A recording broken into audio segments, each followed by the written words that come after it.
I don't know. Oh, yeah. Okay. Yeah, It's it works. us. It does. Just us. Hello. Before we get going, I'm going to do the thing that the guy told me to do. I love doing this, even though I technically don't know what the F I'm doing. So let me do the intro first, and then we can get into it. Cool. Okay. Hello. Hello? Hello. What's up, bro? Hey, it's the What's Up Bro podcast. We talk movies, sports, TV shows, pop culture, and it's funny, motherfuckers. With nary signs. I'm like, what? How can this... They have Photoshop. Photoshop exists when this artist rendition was done. How the fuck is this not cooler looking than a sketch that looks like it was done by a hillbilly off the side of the road? What the fuck are we talking? Why is this a thing? So you're telling me there's a chance? With Missy. Just let me finish my thought before you fucking interrupt me. Wrong room to ask questions. Welcome to the party, pal! And Mike Markadal. I'm just glad I like vanilla boring sex like this. I'm glad that the sex I enjoy won't get me killed. That's how winning is done. Hey, I'm Dave Chappelle, and this is What's Up, Bro.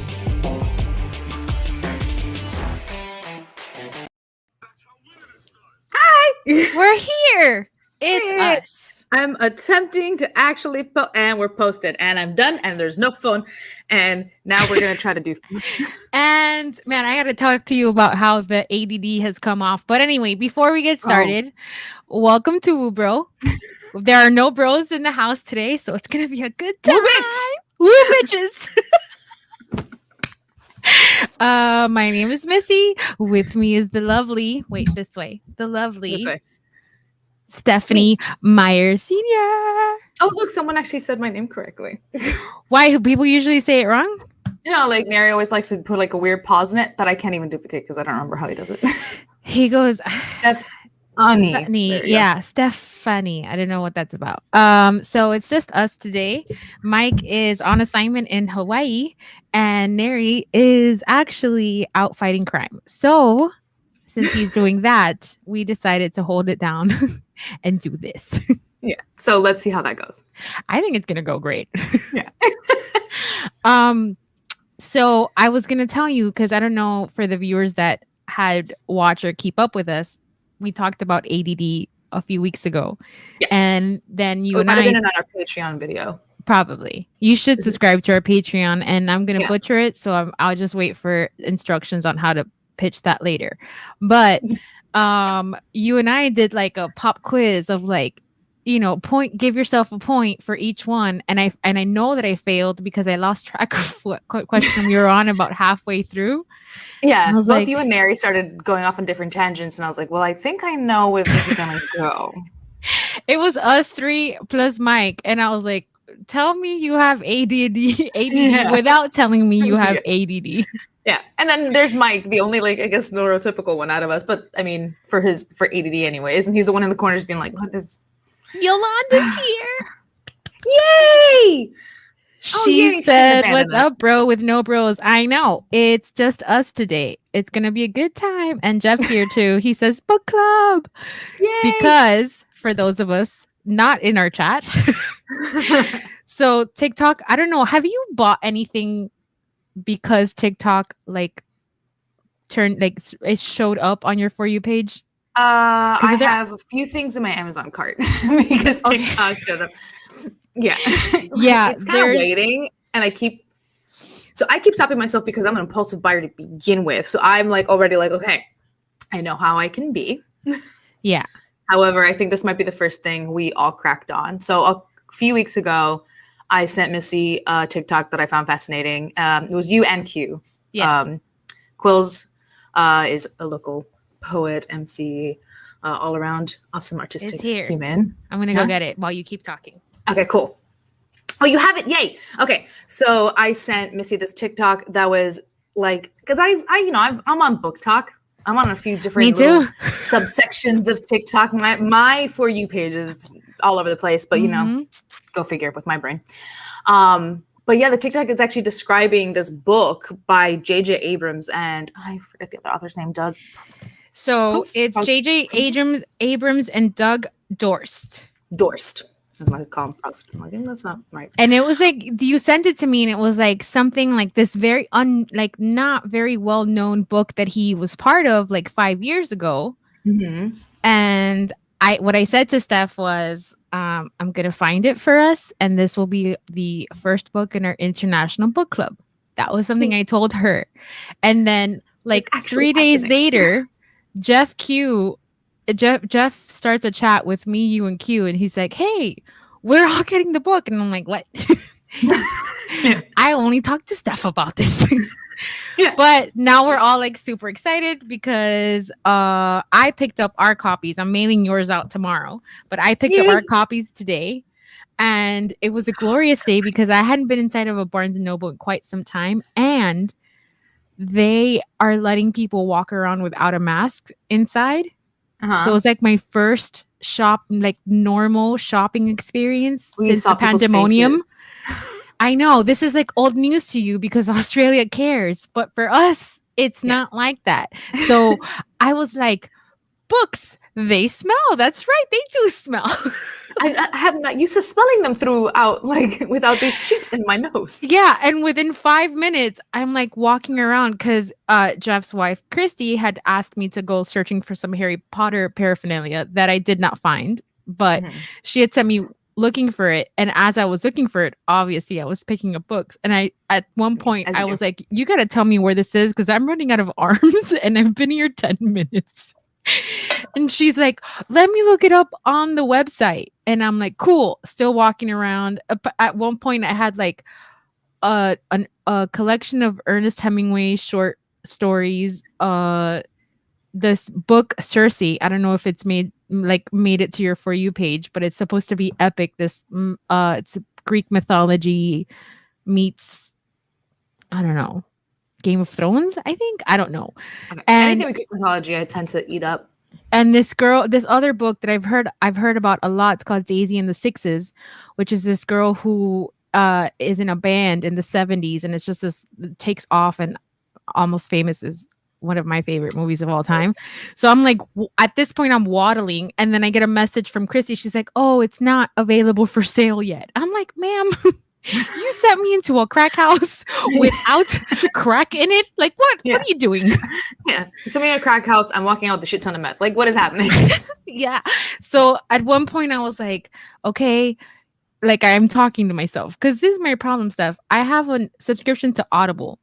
I have a bookcase full of books that I've bought, but I haven't read yet. A library membership. I mean, I don't need to buy books, but I have to. You know what I mean? Like, yeah. Look, you are a product of the Beauty and the Beast generation. Yes. The endorphin rush we all experienced when we saw that shot of Belle's library. Something completely unattainable for all of us, but every single one of us is just like, I need that. Yeah. That's probably one of the best scenes in that entire movie is just when he gives her the library and you're like, Yeah.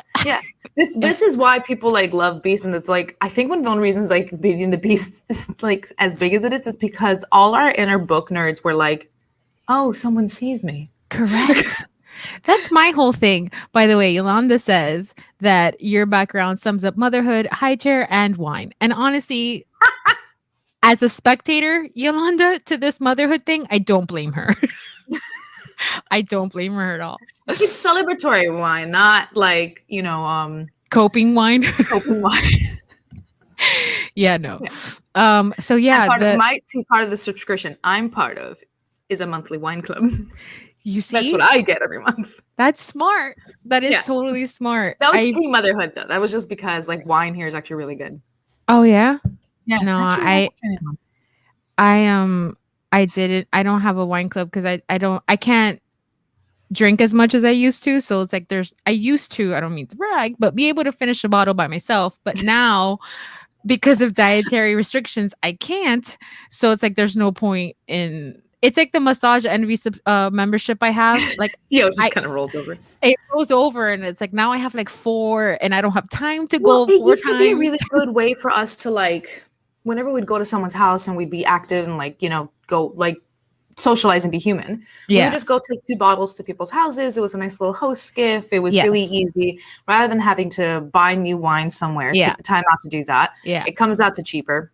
Total huge fan. Except when the pandemic hit. And then we started having a bit of an excess because I was pregnant and couldn't drink. And Dave was by himself. Oh, And no. our friend, at least like we had a friend who was like living with us for a little bit because he was staying with us while he was trying to buy a house. Uh-huh. You know, and he had to deal with a pregnant me.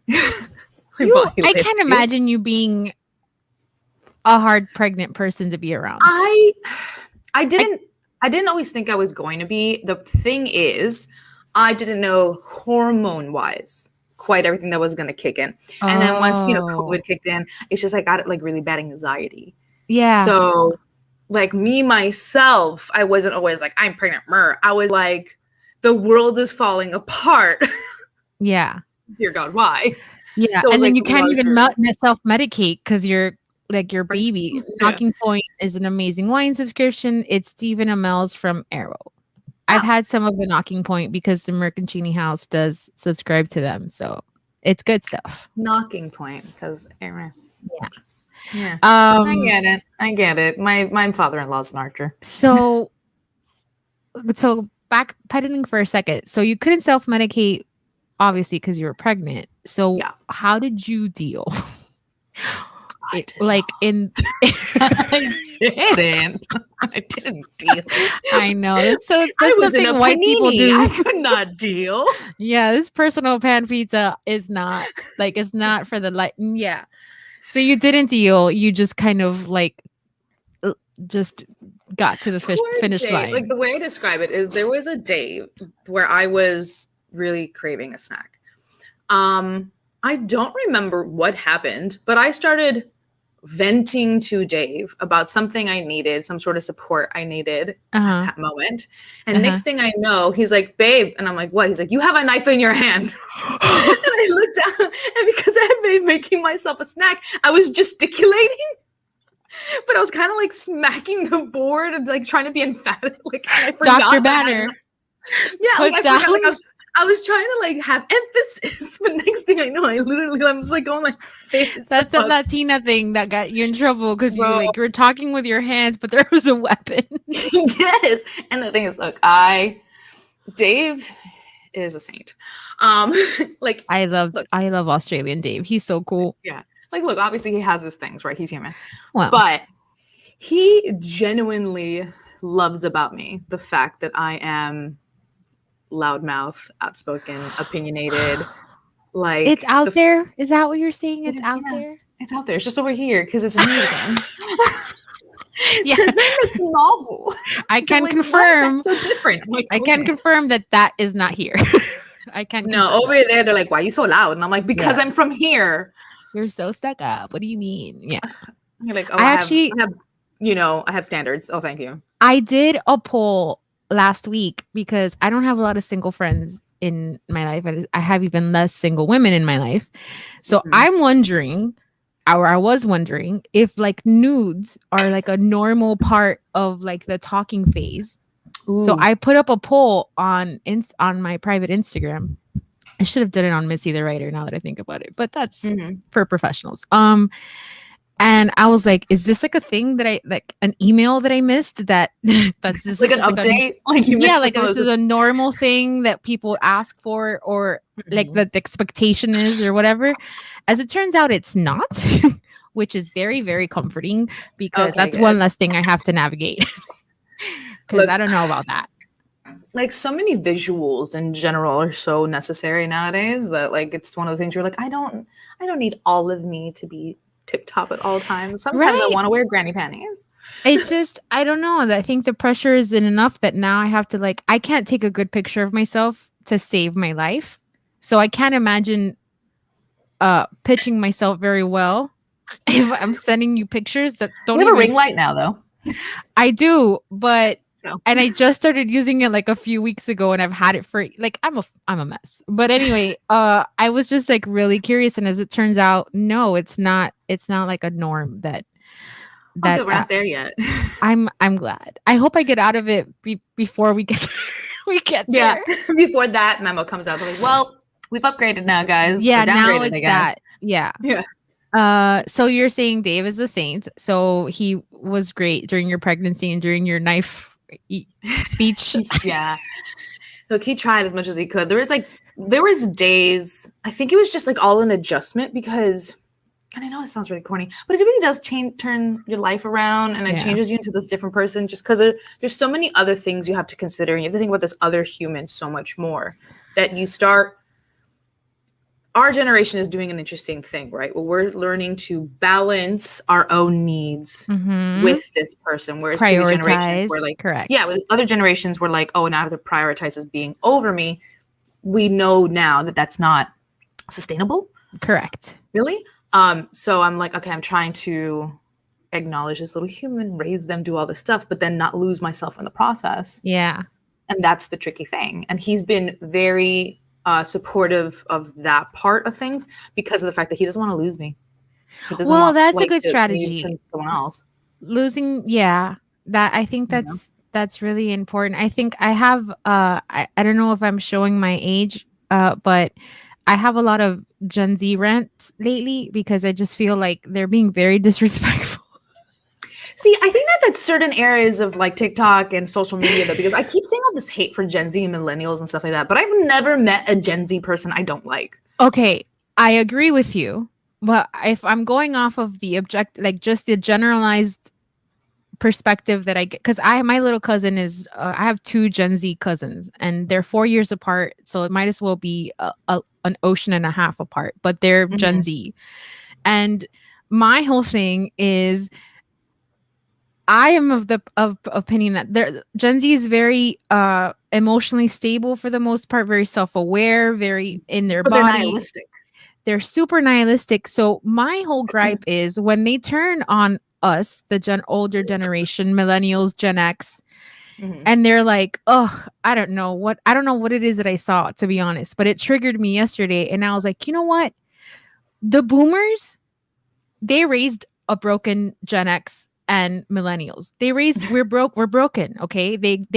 I know what this is in reference to, but it's basically like parents. I don't know if this happened to you. It's prevalent in my childhood and a lot of people that I know, but boomers thought that backhanded compliments is love. And you're sitting there and you're like, but you just called me fat. You know what I mean? Like, that's not. Oh God. Yeah. The fact that there was like always a lot of compliments that they kind of had like, I don't know, pressure attached to them. Like I saw something like that someone was saying that someone would say like, oh, your room is clean for once.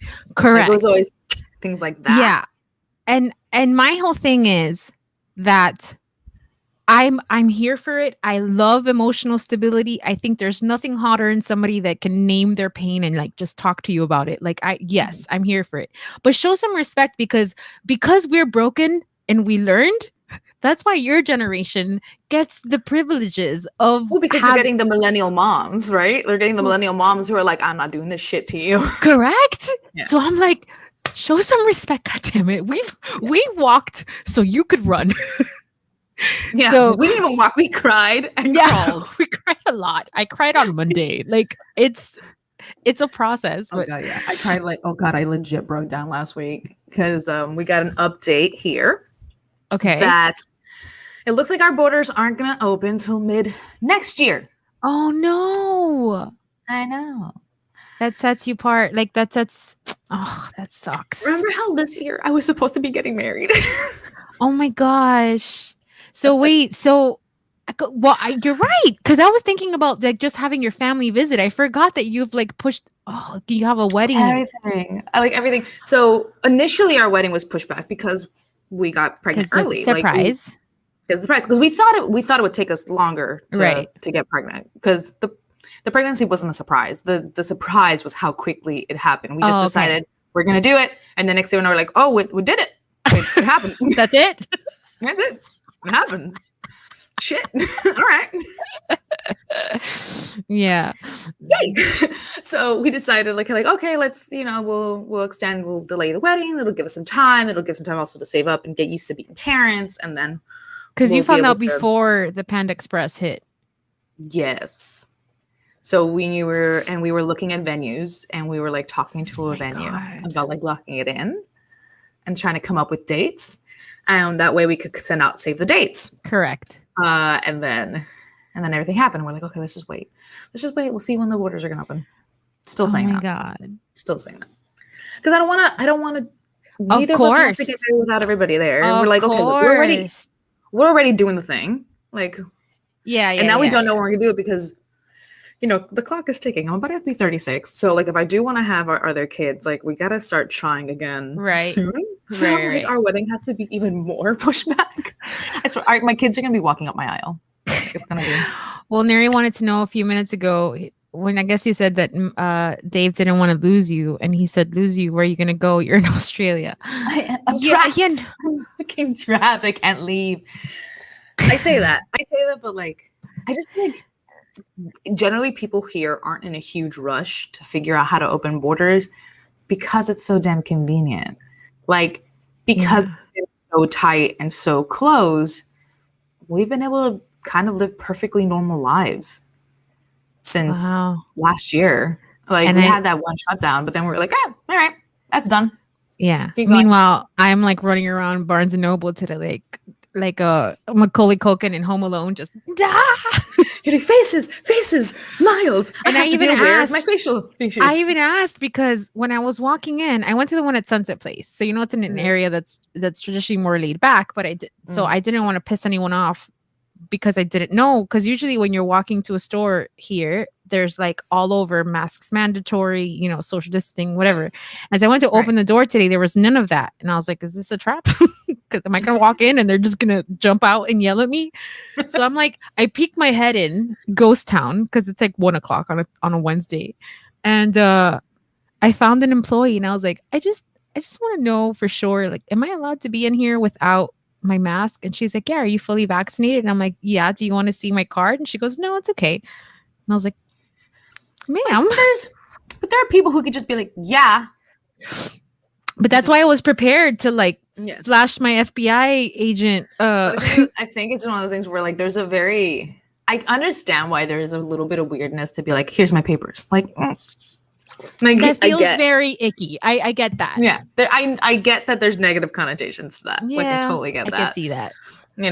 So it's one of the things where I'm like, I know that right now is going to be a weird transition for everyone because I'm sure that there's people who want to go back to maskless, and there's other people who they kind of like it now. They're like, I kind of like the mask thing. I think it's just for us. I think I'm just speaking very generally, but I think what I've gathered so far is that see, this is what I'm telling. This is what I meant. Neri goes, honor system in Miami, dangerous. That's what I'm saying. You could buy this shit for sure. So that's why I was like, but are you sure? Because I'm like, it's right here. It's in my wallet. It's ready. And she's like, no, it's okay. But I think for us, like what I've gathered from, because the CDC in the States last week rolled back fast some of their guidelines, one of which was the mask wearing inside, or I'm not really, well, if you're fully vaccinated, you don't need a mask. So businesses started to roll back on it. And then there are people that I work from home, but my team is all over the country. So I get different perspectives regularly. And there's some people that are very excited, some people that are going to continue to do it, and some people that say that from the beginning of the pandemic, they walked around without a mask and only put one on if they were told to put on a mask. So that's what they're going to continue to do.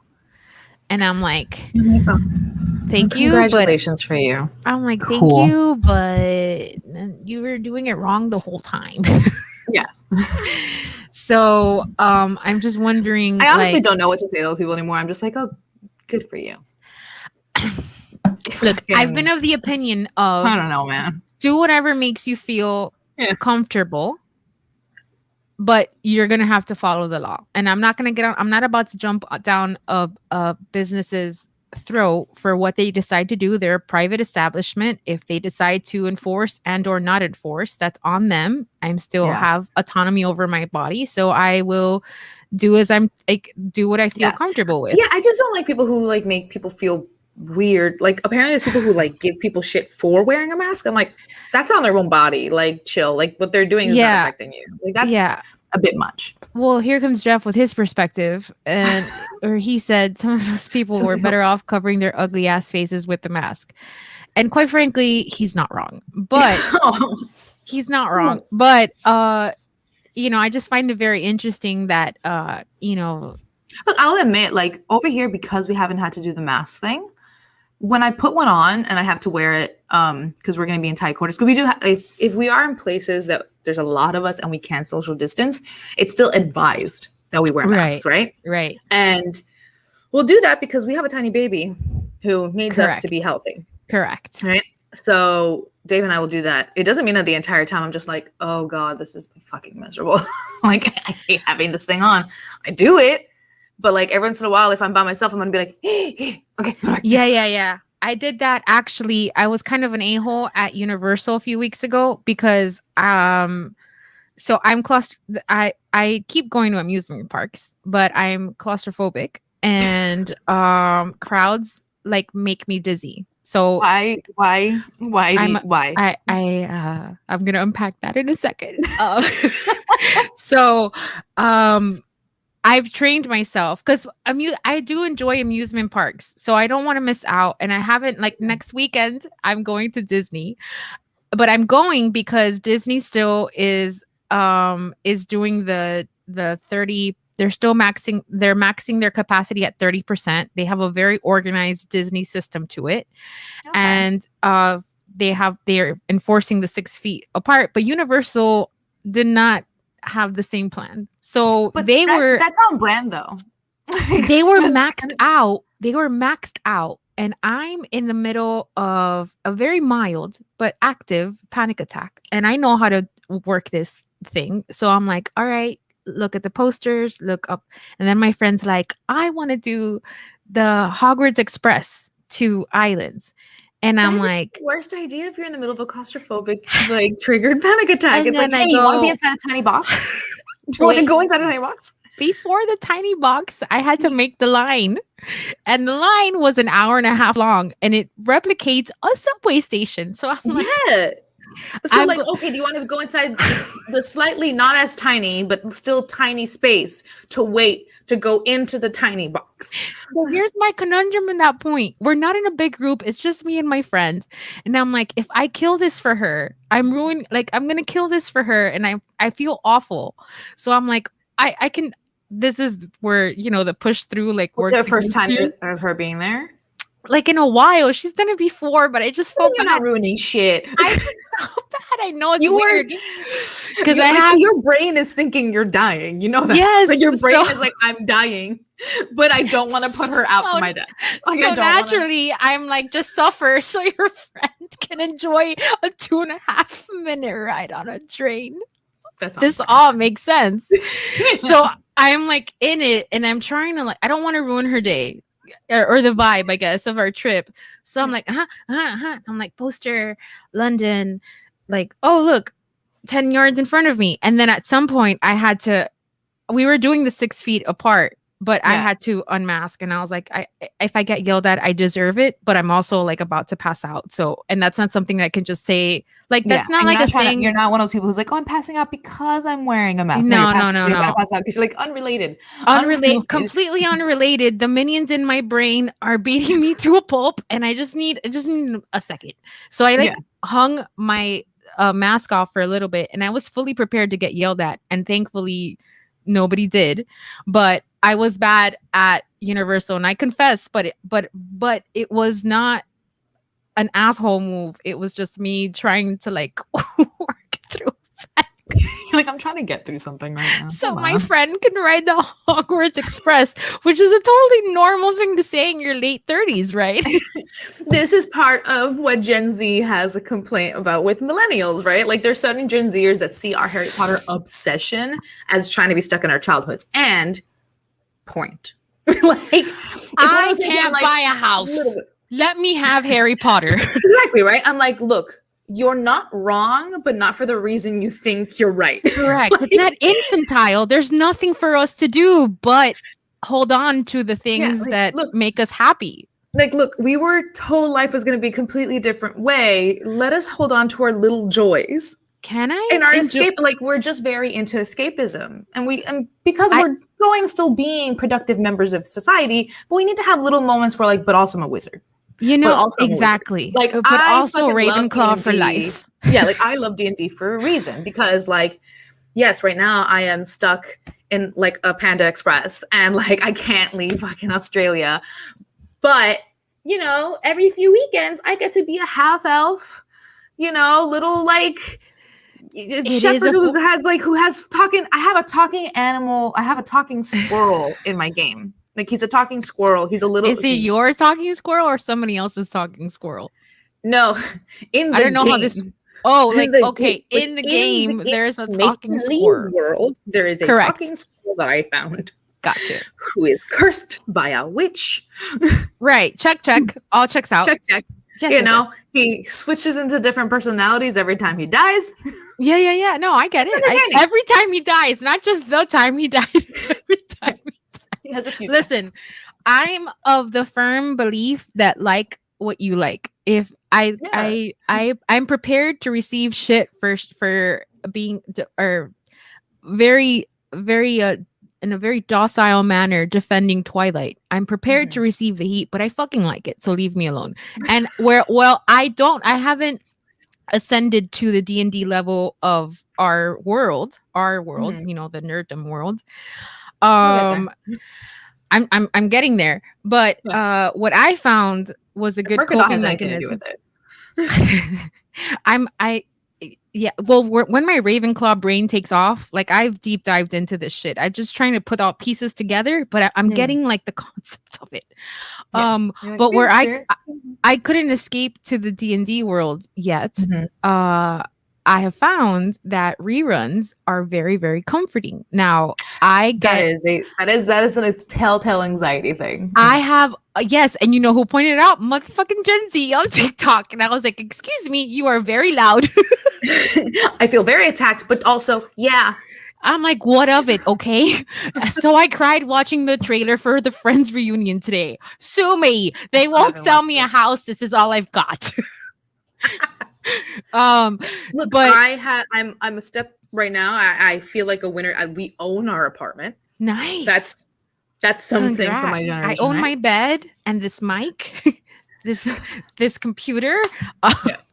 No, look, and I say, like, honestly, I just think that Australia also does have a lot of support in it because, like, yeah, I joke around. I'm like, oh, we own an apartment, we can't do a house right now. At the minute, we can't do a house because we are very stretched out because we own this apartment, and we're also currently building a property. Like, we are. I'm actually developing like a block of apartments. Like, there's support here. Like for yourself? No. Oh, like a part of like a contract. Okay, I was like, wait a minute. No. Our company is actually building like a block of units, like a block of apartments, like a whole building. Yeah, like I'm an adult now. It's weird. That's awesome. Good for you. So I cried today watching the Friends reunion trailer. Like, and I'm not saying like a little like, no. I'm like fully in my car, like I'm so happy to see everyone again. You know what made me sob like that recently? 2 things. Hit me. 2 things, like silly things, but kind of not silly. Nothing is silly. No, like no judgment. No. So there's a cartoon called Bluey, right? Okay. Oh, I've heard of him. Yeah. Vanessa said she ugly cried during. She didn't say ugly cry, but I'm in several group messages with her. She ugly cried during the Friends trailer. Okay, so there's a dude named the little girl. So Bluey's girl. So Bluey's a little cartoon. That's a kids show. That's like quick 7 minutes each episode. Mm-hmm. But yeah, see, Vanessa says I love Bluey. Yeah, popular. It's way more popular with the parents than it is with the kids. I've gathered. Yeah, right, because it's just so well done. Mm-hmm. Anyways, besides that, there's a lot of episodes that are really good, really hit you where you're like emotions. Mm-hmm. But there was one that personally affected me because it was like a little. So everyone in it is a dog, right? Mm-hmm. There was a little Jack Russell Terrier who very obviously is depicted as having ADHD because at some point he's in the back seat and his sister's like, why can't she ever say still? And he's like, I don't know. And it was just the simple, like, you can't do what you're told and you can't say still. Why? And it was a simple him being like, I don't know. And that made me go like, I know why. Oh God. Yeah. And like they just show in the rest of the episode, it's just showing him like the things he can actually do right because it like he has actual interest in it. Yeah. So it charges and like it was just me at the next thing. I'm just like calling Dave and I'm like, it's such a representation. And it's so great. And like I didn't have that when I was growing up. I was always the butt of the joke. Yes. I was always like, ooh, shiny. Yes. Vanessa says her kids were too old for Bluey when they discovered it, but now Lucy is on the planet. I think Vanessa and I are Vanessa's the only person that I know that enjoyed the One Day at a Time reboot like I did. I loved One Day at a Time. It was, and the episodes that, and I'm forever, ever going to be mad the way that they got canceled and by Netflix and then CBS. But on top of forever fighting, getting mad about that, the way that they covered mental health, specifically anxiety. Yeah. I can't even, like, I'm thinking about it and trying not to well up because it was the first time that in my 30 some odd years, how old I was when I was watching that episode, that I accurately saw a reflection of somebody dealing with anxiety, like to a T of what goes on in here. And that's right. Like, that's really powerful. And it makes me happy for like younger kids who may be on the same path, because I started having panic attacks when I was in 6th grade. So I'm like 2.5 decades in. So I'm old hat at this. Yeah, like but seeing that, like, just the validation in it was, so I get you. And I'm all for having an emotional reaction to anything. Which is why I think I stick to reruns so much, because then I don't have to feel shit, because I know it's good.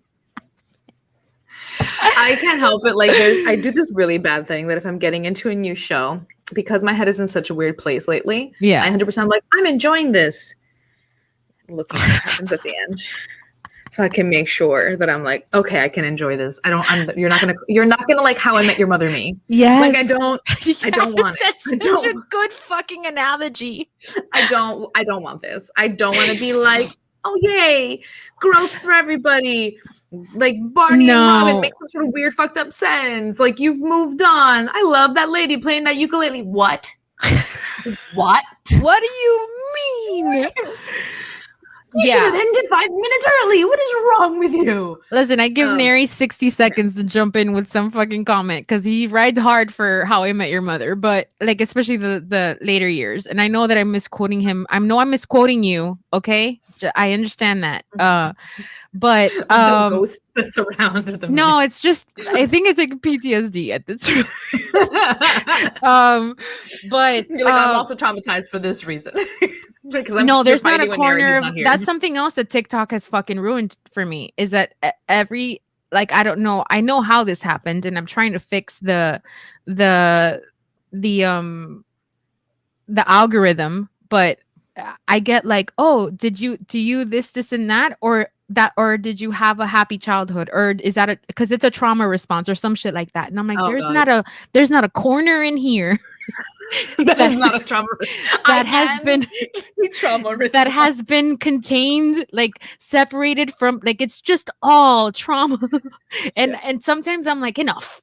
Like, enough, I pay a professional for this shit. I come to TikTok for laughs and pranks and compilation of Sebastian Stan TikToks. You're like, I just want to see freaking Anthony Mackie and Sebastian Stan freaking joking around each other. Yes, I want that banter. I want fluffy times. Chris Evans, Black TikTok loves Chris Evans. They've nicknamed him Jamal. Did you know about this? Oh yeah. Yeah. He was invited to the cookout ages ago. Yeah. He's invited to the barbecue a long time ago. I think they gave I ran across a TikTok once that said that Henry Cavill was invited to the barbecue, and his name is now Dwayne and not Henry. Good on him. So that's an honor. You know what? I would love it. I would take advice from a stranger. She could be a stranger, but if you're a Black woman, I'm listening to you. Tell me what it is that I need to do, and I'll listen to you. But yeah, TikTok has done that where I'm like, not Not one little corner. not one little I speck. constantly have that sound clip running through my head of like, I have not known a single moment of peace since I opened this godforsaken app. Oh my God. It's so bad. And you think in my head. and as I'm running my mouth, as soon as we're done and I brush my teeth and I tuck myself in, I'm gonna open that bitch up. You know how earlier you told me like, oh, I'm running a little bit behind and I'm getting set up, and I was like, oh, I'm gonna enjoy this moment of silence, I guess. I did an Instagram and I did a TikTok. Like I recorded one. What could it be? Yeah. Like it's just one of those where I was like, I had silence for all of 15 seconds and I was like, no. Yeah. No, thank you. It's not. It's too loud in here. It's really weird. And I think that this past year, like, oh, look at Jeffrey, stop it. I blame Missy and Christy for dragging me into the TikTok rabbit hole. First of all, this is a volunteer program, all right? Yeah. So nobody dragged you. Also, sir, add me. I mean, yeah, she's a great. And also there was a few days ago where he was of the 8 people that I send and receive TikToks from, he was the one had sent me the most that day. So I don't think you're having a bad time, is what I'm trying to say. Exactly. You're enjoying the whole. Whereas Dave only goes on every so often, and he doesn't even really go on the app per se because he's really busy. But he goes on because I essentially curate for him.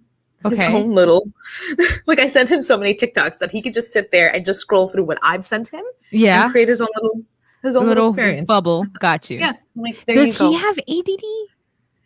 No, I keep thinking he has to have something. Well, I mean, everybody, I don't trust you if you don't have anything. Yeah. That's my personal... Dave has anxiety. Like, Dave has anxiety. Like, he's my brother? We can talk. You guys would get things. He's like, no. Like, when he's, like, doing those things, I'm like, I'm doing the whole thing of, like, you're okay? He's like, yeah. Like, he's just scrolling. He's, like, doing scrolling. Yeah.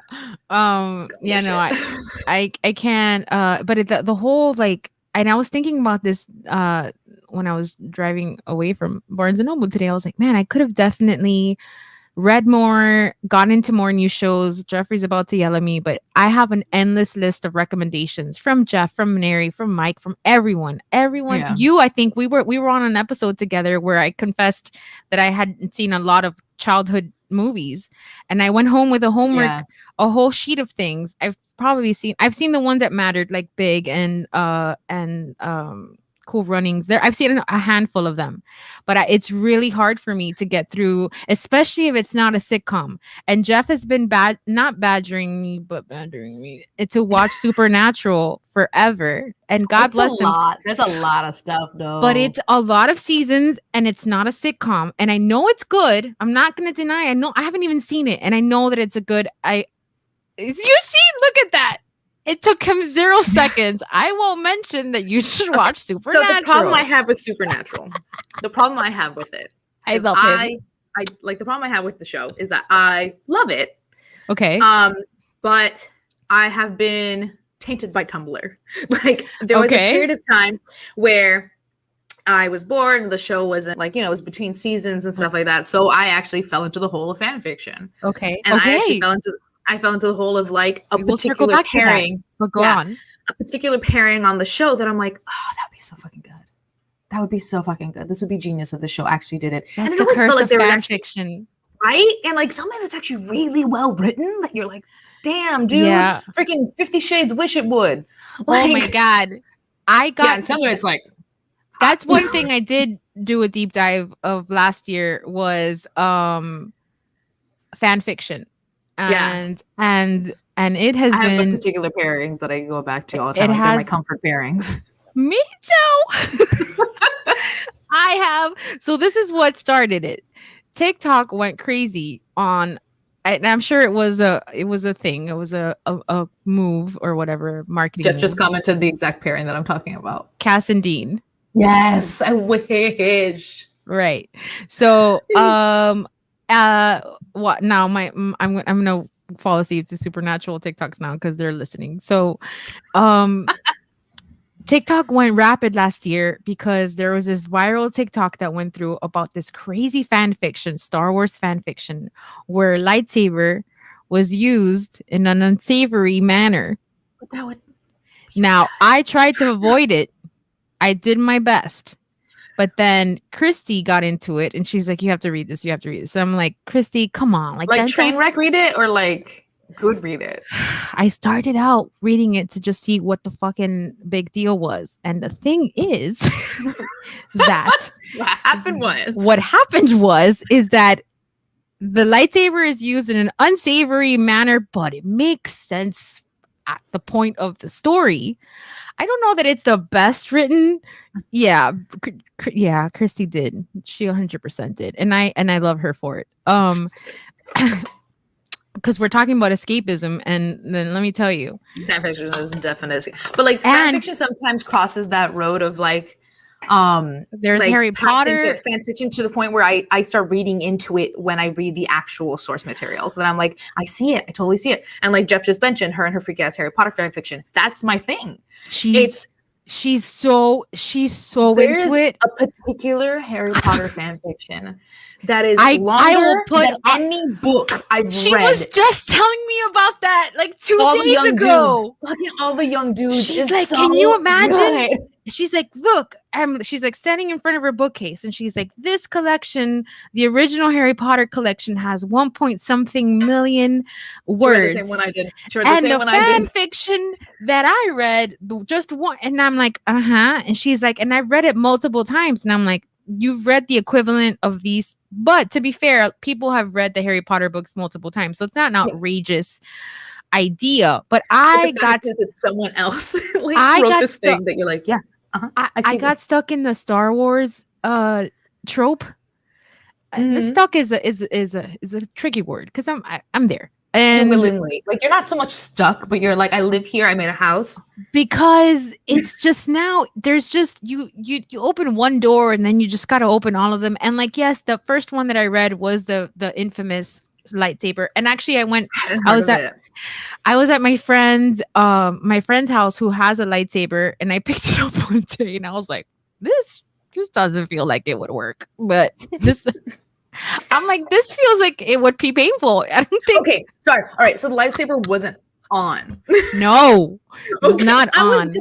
What I'm saying is, when you first mentioned the fan fiction that it was used in a not great, I was like, he would die. No, nobody died. Nobody died. Nobody dies. That's not how the lightsaber has worked. Also, you take the concept of the Force and make Did someone force fuck somebody? Honey, which one do you want to read? It's out of control. But I got stuck there because then it played like again the rabbit hole. So that was the first 2. Then there's a sequel to one of them, and then I found one. I don't remember how the fuck I found this one, but it's a Kylo fan fiction, not with Rey. I know that a lot of I don't either. I don't care. I don't see it. I don't like it. And I get the kiss didn't bother me, but I don't need a Hallmark movie out of it. When I saw the kiss, I was just kind of like, yeah, no, I'm good with it. I'm good with as is, but there are a lot of people that like, do the speculation thing. You okay? Mm-hmm. Oh. I've been drinking a lot of sparkling water. Oh. I just decided to be like, I'm coming back. Fun. So then there's one fan fiction that I came across that it's a Kylo fan fiction. Same concept of his story, but he's a fucking college professor. So it's back set, so like an alternate universe. Cool. Dark academia background, filthy fucking rich, same trauma, same issues, really fucking dirty and amazing. And I'm like, I could tell you what chapter you can go to if you're looking for a specific experience. I think some of the issue I had with the whole Kylo thing was just right, when you fall in love with certain characters, it just sucks to find out they were shitty parents, right? Like, it sucks to be like, you guys, like, you were the good guys, and now you're just a bunch of fucking tools. It's kind of like I refuse to acknowledge the cursed child as part of the Harry Potter universe. A lot of people do. Q does. You can't even say that shit around Q because she'll come for you hard. Because I would like Harry would never. Harry would never like slander and disrespect McGonagall ever. I know. And Jeff says, I must have read the fan fiction because watching The Last Jedi, I felt like someone did something unsavory to me with a lightsaber. Oh my God, let it go. But I get it. I get it. Like, I'm not. I get it. It's the whole Game of Thrones thing. But and my whole thing is that you don't have to like it, but you still have to accept it as that it happened. So like, so I get that The Last Jedi took a turn. I'm not gonna say that it didn't. It took a turn, but it took like kind of an out of nowhere tone. It just felt very fan servicey. And like, look, I don't mind fan service as long as there's some sort of makes sense. Yeah, like as long as there's some sense behind it. And it seemed like they were just trying to appease the rabid fans that this ship had. Which, you know what, in a longer, like if you actually had more like underneath it and like had it set up, then like maybe fleshed out a little bit better. Yeah. But the thing is, like, your world was going organically in a different direction, and then you decided to be like, "Oh, I'm turning the car around. Never mind." Yeah. I get that. And the same thing with actually when they couldn't let Finn Poe happen. They couldn't let Finn Poe happen. They had to be like, "Oh, but like, well, Poe has a husband." They like, totally dropped. They totally dropped the Finn and Poe storyline. They and what they did to what's her name, Rosie Tran? What's her name? Yes, so that poor. Yeah, I mean, poor woman. Like, I think that, I agree. I have my issues with it. And I've never been like, that's not true. Yeah, absolutely. My whole gripe was that when people were pissed in the last season of Game of Thrones, when there was like a petition to like that was running rampant around the world that had like something like 1 million signatures. Look at Jeffrey. Finn and Poe and Cass and Dean are the relationships we deserved. This is the reason I love Jeff, man. Jeff is like, he's the filet mignon of Friends, I have to say. But like fucking gets it. Like, you know what? Yes. He does fucking Cass get it. And Dean and Remus. Have you seen New Girl? Like Remus and Sirius, huh? Have you seen New Girl? Yeah. Okay, so New Girl, Jeff and I have a lot of similar opinions when it comes to this shit, and he messaged me a few days ago, and he's like, or a few weeks ago, and he's like, I think Jess is not the reason anyone watches New Girl. And I'm like, I agree with you. I don't, she was like the initial like draw because of the quirky, like the 3 roommates and a girl thing. But like, if they had killed her off in the 2nd season, I would have still kept watching it. And just like, if they would have thrown in there Megan Fox. I just need to watch Schmidt's growth. Oh my God. I love him so much. There's been a lot of couples that a white man, typical. My favorite gif to use is when he's going Utes. That's that's what I feel like when I'm like, shut the fuck up, Gen Z. Neri says she didn't have consent, and that's in reference to the kiss that everyone was pissed about. Look, let's be real, it's totally a Disney trope to be like, true love's kiss. Ugh, I know, stop it. Like, I know that Disney, this is your brand. Please hire me one day also, side note. But I know that it's your brand. I get it. But sometimes it's like, come on. Like, at least in this world. I do like that their newer movies aren't focusing on that. They're not. The Frozen, I know that not everyone is crazy about the Frozen movies. I like the second one. But the Frozen one cheaped out because they brought in this brother and sister out of nowhere in the second movie. And there's a chemistry between the chick and Elsa. Like, the chick is obviously there for no reason. Yeah. And like, you're sitting there like, okay, if you're trying to hint at something, fucking do it. Like, fucking do the shit. Let Elsa be gay. Elsa be gay. I think that's coming in the 3rd one. Hilda says jar. Yes, I would. You know, I want to put a jar in my. So I had this idea for my home that I will own one day. That I want to just say, in my house, we're not going to talk politics and we're not going to talk religion. And if you do bring up the subject, you have to donate to the jar. And then the jar will be a donation to the ACLU. So depending on where you side, you might not give a fuck and just put in a 50 and run your mouth, which by all counts, go for it. Here comes Neri. Sure, I say that Jess and Nick don't belong together and you yell at me. Jeff says that Jess should be killed off and he's filet mignon. Well, yeah, because you're wrong about Nick and Jess not belonging together. I mean, they do. You might not like the pairing, but I don't think he likes them as individuals. Watch him run on and jump on the podcast. He's told Neri has told me several times that he doesn't think Nick and Jess belong together. I think he said he would have preferred her with the doctor, if I'm not mistaken. No. I think baggage there. I think that they're perfect for each other. It makes sense. It works, especially. I liked that they grew up separate, like not because of each other. Like they did influence each other, but they didn't grow up. Nick didn't get his shit together just to appease Jess, which was the reason that they broke up initially. And I like that the show did that. I like that the show was like, that's not good for a relationship. He did change. And that made them come together. Right. Cool. I'm good with that. I'm good with that way of viewing that things. Little arc. Were they my go-to? No. No. Schmidt and Cece were. Schmidt and Cece. Even Winston and the cat. Winston and the cat were a better couple than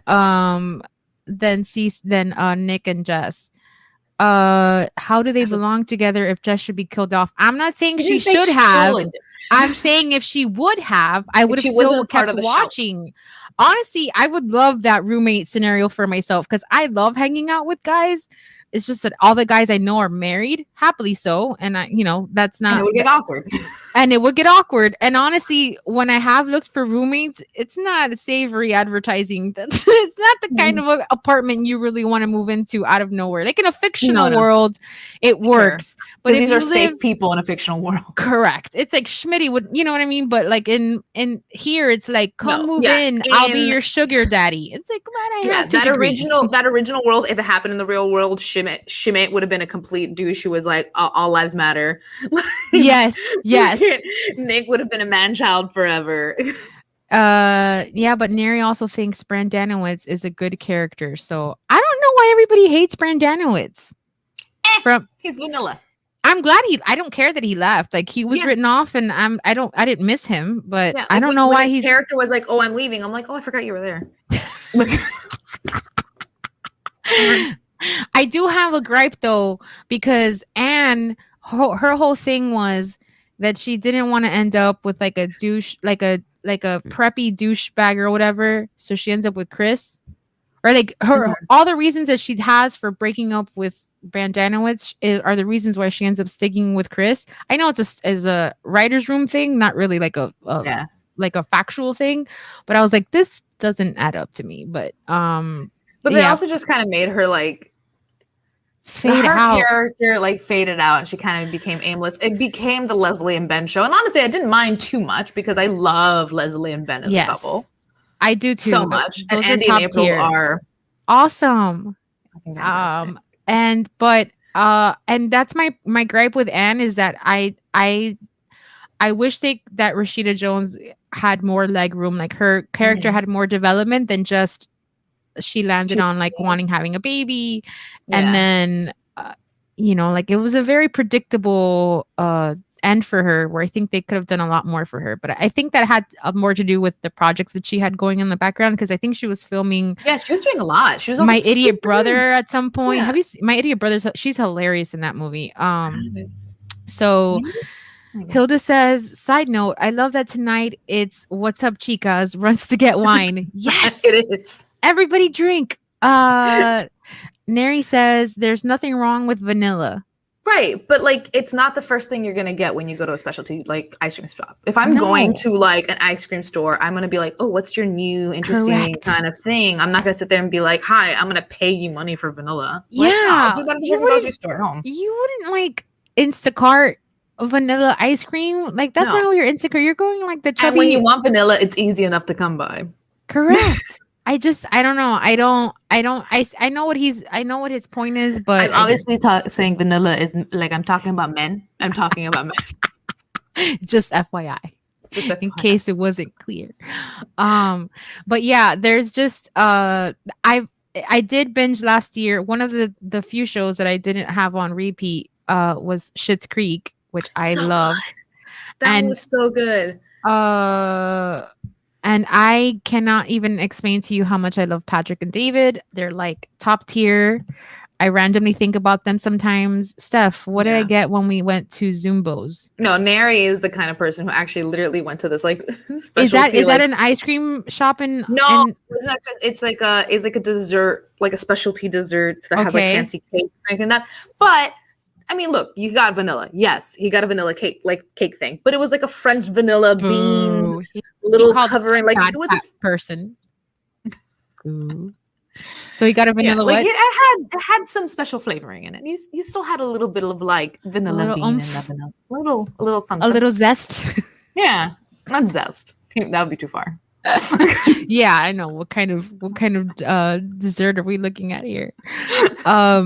Yeah, no, Schitt's Creek last year rocked my world. I loved it so much. That show is just 10 out of 10. And if you don't like it, then we can't talk. Yeah, see, I totally agree. Schitt's Creek was one of the best things I've seen in years. So many feels. The way I cried in that series finale, there's just no shame. And I don't know if this happens to you, but like in my house, there has to be some kind of sense alarm that goes off that goes, oh, she's getting to the part she's been waiting for, so let me go interrupt her. Like when I was watching The Falcon and the Winter Soldier, and we're about to find out who the big dealer was. I forget the name of it now, but it was obvious who it was, and I'm about to get the confirmation that it's this fucking girl.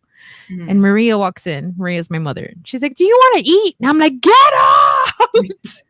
Get out!" She's like, "Why?" I'm like, "I don't know how the fuck you do this, but every time I'm getting to the point of the whole thing, you're like, you know who called me last week? I don't care." Yeah. No, see, like, it doesn't happen to us because Dave is as picky as I am when it comes to like, and now it is time for this thing. Correct. And we will put our phones on silent. We put everything to the side, and it's like just the IMAX. We make sure to put the baby to sleep. Yeah. When this happens, and we're like, it is time, and then we'll watch the thing. Also, like he's the one who's a little more behaved out of the two of us. I am 100% the annoying. Like what's annoying? What do you call annoying when you're watching them? I will criticize shows as I watch them, even if I love them. Okay. Because I'll be sitting there, you'll hear me go, exposition. And like, I'll sit there and I'll call shit before it happens. Like before that bitch was like, oh, I do that. Before the pawnbroker was a pawnbroker, I was like, that's the pawnbroker. Yes. I was like, oh, and then when I got confirmation, like, it was like, yeah. I thought I already knew it. Like when it was revealed, I was like, wait, didn't we know that? How we knew that? Wait, that was your ADD jumping ahead. Like, we already know. Like, we're not even stopping for this. That's the thing, is that ADD knows how to do the jumps. So like half the time I'm like watching things with Dave and I'm like, this is gonna happen. Or I'll call out lines before a character says it. Oh just because I know as a writer, they were like, I was waiting to say this. Yes. Ooh, this is such a good line. So I'll sit there and I'll just like shout out something, and as the character's saying it, like a live show, like I've never seen it before, and Dave's just like, what the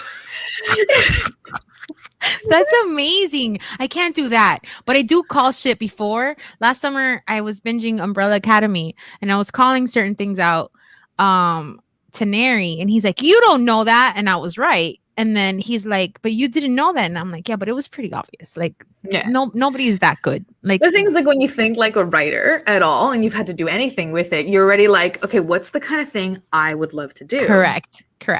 And that's why, like, to me, I find it fun. And like, so Dave, for the most part, he used to like look at me like, what are you doing? Now he does it with me. Yeah. And we're just like mystery science theatering, like everything we watch. Yeah. That's what it makes it easier with a kid around. Well, so one of the things that happened with Umbrella Academy is that there was like a big violent scene, but it was fully earned. That's what I was trying to explain to Neri, because I didn't have a reaction when this very gruesome, horrific murder scene happens. And I was like, yeah, that makes sense. He earned it, like that he or she, earned it, and they earned it, and die. And then there was like a plot twist a few minutes later that I didn't see coming, obviously, plot twist. And I was like, oh my God. And I'm flipping out. He's like, wait a minute. He's like, you don't bat an eye for murder. And then he's like, not just a regular shot in the head. Like, that was a murder scene. And now you're like, no, not this. And I'm like, well, yeah, because I did not see that coming. Yeah, because like there's a difference between this thing is earned and then this thing is a surprise and you caught me. And it's more that. It's like, you got me. That's exciting. Yolanda, man. Next time we gotta have Yolanda on. Like, desperately, or I gotta buy you a beer, you gotta buy me. I need to meet you in person, because this is a budding friendship. But yeah, like, and I'm like, that, the murder scene was, he's like, but that wasn't like a regular murder, like that was a gruesome. And I'm like, you deserved every minute of it. And then something else happened, and he's like, but that's fine. And I'm like, and he's like, you're shocked at that? And I'm like, well, yeah, I didn't see it coming. Like, yeah, like that's surprising to me. Like the other, like you can see when things are being set out by the, and then it's a good thing. It's a sign of good writing when they're like putting out the stepping stones, right? Yeah. And I hate a plot twist for the sake of a plot twist. Correct. I like a plot twist when it's actually going to add to the story. Yes. So when I see one of those, I get excited, and I'm like, "Ooh, yes, you got me." Cool. Yeah. And then especially when the plot twist actually, when you look back and you're like, it serves. Yeah, it serves the seed there. I missed that seed. It serves the bigger purpose of it, and I thoroughly enjoy those shows. Umbrella Academy, I think, is one of the very few non-sitcom shows that I'll lend myself to, because I do this happen to you? Do you like get? I know the answer to this, but I'm still gonna ask. You get like emotionally attached to fictional characters, right? Yeah, it's why I love books so much. Okay. Yeah. And I think there's something there has to be something with the ADD thing too. Like when you're the kind of person who, like, that becomes your fascination and your deep dive, like you fully flesh out these people in your head. Yes. And you're as attached to them as you are to some real people. And you're like finding that you're missing them. And it's like, this is fully a fictional character, Missy's brain. And I'm like, yeah, but I miss him so much. Yeah, like I love that character. They did so good. Yeah, like, that's something that I don't know where I read or heard this from, but somewhere I read that if you're somebody that is a writer or an avid reader or just into storytelling, so that could be any avenue, movies, TV shows, whatever, you're the kind of person that needs the real world, and then you also require the fictional world. Like you need both, because you need your brain to go into something. Like it's you can't. And there are people that very much Neri does what to. I'm guessing like falls in love and gets attached to a character. Vanessa. And it's just this thing where like it's a requirement. It's nothing personal. My real life is very fulfilling, and I love almost everybody in it. So it's not like the thing where I'm like, it's not that kind of escapism, but I need this other world to exist, because when you're a part of that world, and it's a lot like, you know how you go to college and college teaches you how the world should function, and then you get out in the real world and then it's an education on how the fuck it actually is. Like the fictional world is how things are supposed to work out.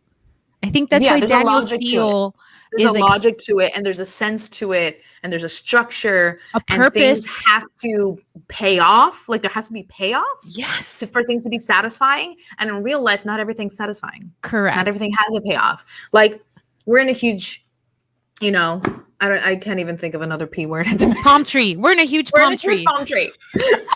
We're in a massive palm tree right now. And the payoff would be that like someone cures cancer.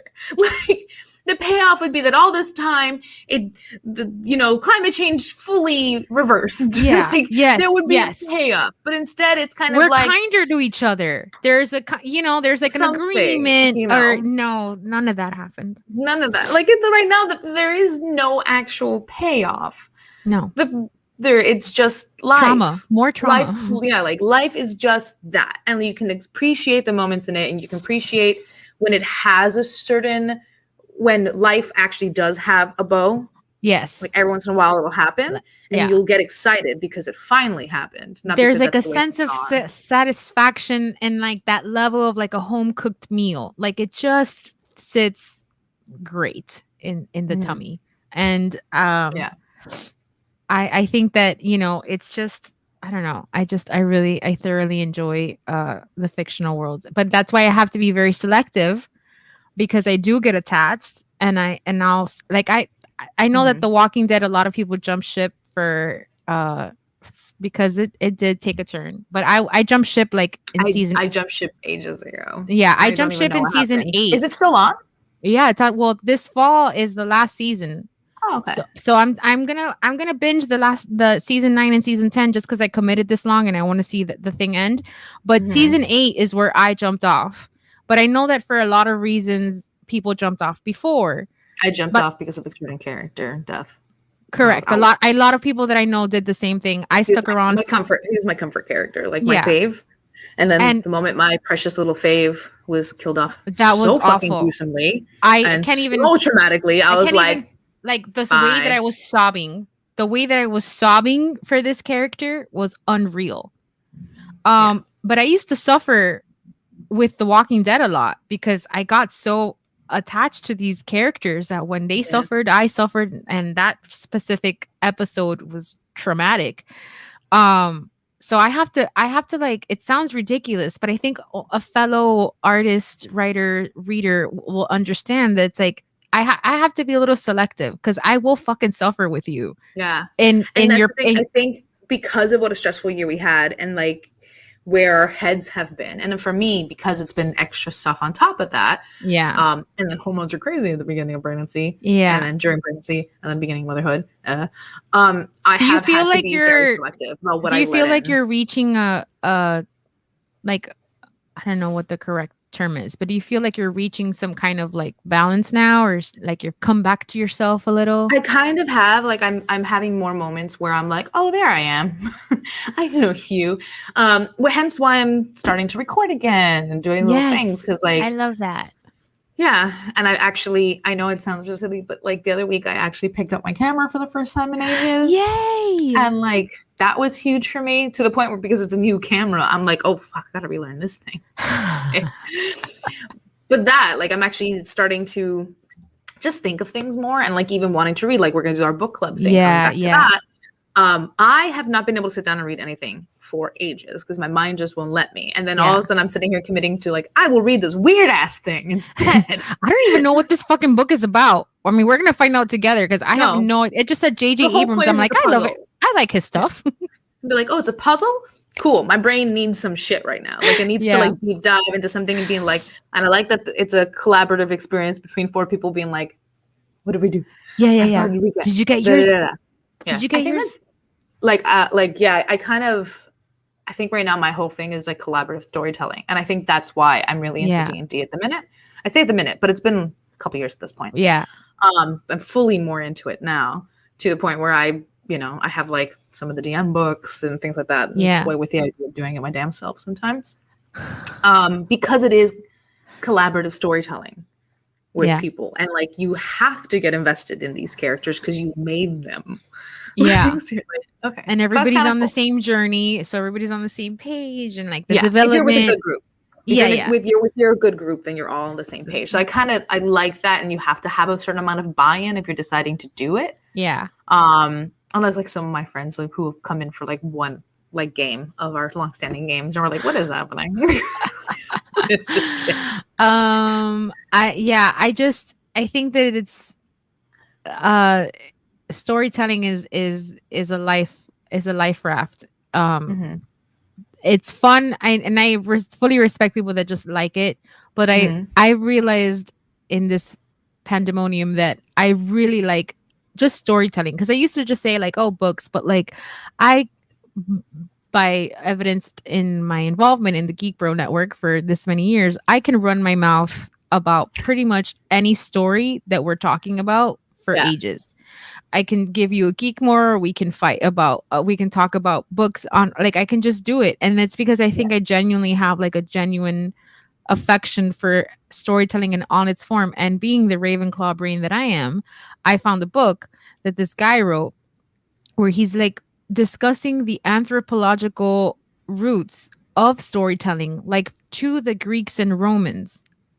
So I think it has to be a reason why I love Greek mythology so much. Like, and I just adore it. I'm like, this shit like this isn't just like a random like, oh, I went to a library when I was a kid and I enjoyed it. Like this is probably something like you're participating in a very ancient tradition when you're. It's kind of like music that way, right? When Like you're we all react to music a certain way, and you wonder like how deeply rooted is that in us that we are entranced by a noise.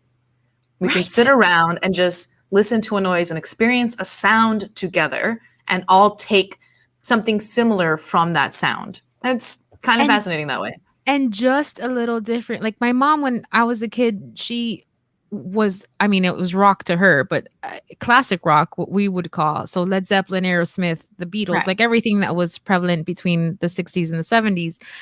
And that was what was on rotation. So that I had an affection for it since forever. And it wasn't until I was an adult that I realized she doesn't know one fucking word of any of the songs that she introduced me to because she doesn't speak English. But if you fucking throw on Stairway to Heaven, it's a party in this house. It doesn't matter what the hell we were just yelling about. I know the words. My brother doesn't give a shit. But my mom and I will rock out. She doesn't know what the fuck the song is saying. And it's a completely amazing experience because it's like this thing that you're wired to like enjoy above average. Like it's so weird. Do you have any songs like that like get a rise out of you and you're like, I don't understand this, but I love it? Me, I cannot listen to November Rain loud enough. No, but I'm saying like, but a song you don't understand the language.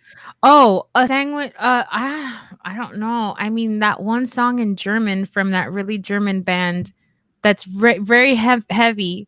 I can't pronounce the name or the song. Du hast? That yes. Du hast. Yeah. That's the one. You know which one it is for me? Like that random Brazilian song that became really popular for a while. It's like like any single time that song comes on, I'm like, it's a fucking party. Let's do this. I am so hyped. What just happened? And you're like, party? I can be Brazilian. No, I can't. Yeah. Jeff says Gangnam Style. Gangnam Style. Neri's bringing up, it's actually Taki Taki, not Tiki Taki. He's bringing up this song because I failed on a Geekmore a few years ago when we were ranking our favorite songs from 2018. And I went with like, instead of making the list true to what I wanted, which was making Shallow the big Stars Born song my number one, I flipped my mountain to what should have been my number 4, ended up my number 1. It made sense in my head. But it's this trash nothing song that to this day, it's been 3 years and I'm still getting fucking roasted for it because you wouldn't listen to it now. Like, because how dare I? Hilda says, Missy, I know someone who hosts and puts together these storytelling nights in Miami. I can send you the info. Please DM it to me on Missy the writer on Instagram or Facebook, whatever the spirit tells you to do. Jeff says Rammstein is the band that sings Du hast. Yes, and yes. You could have told me the wrong name and I would have been like that one. I can. Christy's on. Christy said hi, ladies. Hello, Christy. Is the fan fiction you were talking about all the young dudes? Is that the one you love? Because that is my current, like, my obsession. I think it. So we'll wait to see if she. Yes, I'm pretty sure it is because she was giving me the 1 million. She's like, these 7 books are 1 million words, 1 point something million words, and the fan fiction. And then when you were saying it, I was like, yep, Dead of Time. She says Dead of Time. Oh, I kind of see. Now I'm gonna have to look up another one because if it's really, really long, I want to read it. Dead of Time, she says she also loves all the young dudes. Yeah. She's my dealer. She's my dealer for fan fiction, man. We've been on a journey together. Before we go, I know we have like 12 minutes left. We wanted to give a shout out to Rookie because Rookie was our first bro that subscribed to our Patreon. Yay, our brand new Patreon. And we love you, Rookie. Everyone that knows Rookie was like, oh, of course he was the first one. So thank you for that. I don't think we have an Am I the Asshole today. Christy says she loves the young dudes. Young dudes had 715,000 words. Jeff clapped back and said, of course you do, Cougar. And then she said, that's not even what we're talking about, weirdo. So there's something going on in the Merconcini house right now that they're gonna sort out. I'm imagining that they're on the same couch. Oh, 1,000%. But they do this. You just gotta like just tell me when it's my turn.